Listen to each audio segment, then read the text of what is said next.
নাহিদ ইসলামের দায় হলো, যেহেতু তাদেরকে বিশ্বাস করে কোটি কোটি মানুষ রাজপথে নেমেছে, তাদের দায় হলো তিনি যেহেতু জানেন তাকে অবশ্যই প্রকাশ করতে হবে কোন কোন উপদেষ্টা জুলাই অভ্যুত্থান, গণ অভ্যুত্থান দিল্লির কাছে আর হাসিনের কাছে বিক্রি করে দিয়েছেন। যেহেতু নাহিদ ইসলাম বলেছেন, এটা খুব ঠুনকো কথা হওয়ার কথা না, তিনি একটা পার্টির প্রধান এবং তিনি নিশ্চয়ই তার কাছে কনক্রিট তথ্য আছে।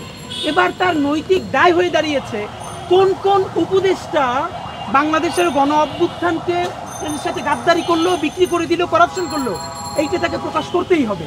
তিনি যদি এমনটা চান যে আমি এই কথা বলবার মধ্য দিয়ে যেই সব উপদেষ্টারা আমাদেরকে কোঅপারেট করছে না বা এনসিপিকে কোঅপারেট করছে না তারা আবার হেদায়েতপ্রাপ্ত হয়ে যাবে, এরপর আমি বলবো না, এটা তাহলে তার কিন্তু খুবই খারাপ কাজ হবে।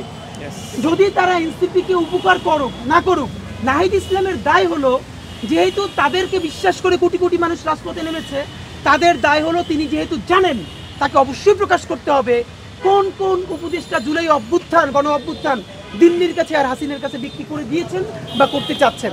আমি বরং আপনাদের মাধ্যমে তাকে অনুরোধ জানাই, মানে আমরা পলাশের মতো গল্প শুনতে চাই না 200 বছর পরে যে কে কি গাদ্দারি করেছে। এখনো আমাদের রক্ত লাল, আমাদের শহীদ পরিবারগুলো এখনো বিচার পায় নাই, এর মধ্যেই জানতে চাই কারা প্রতারণা করলো।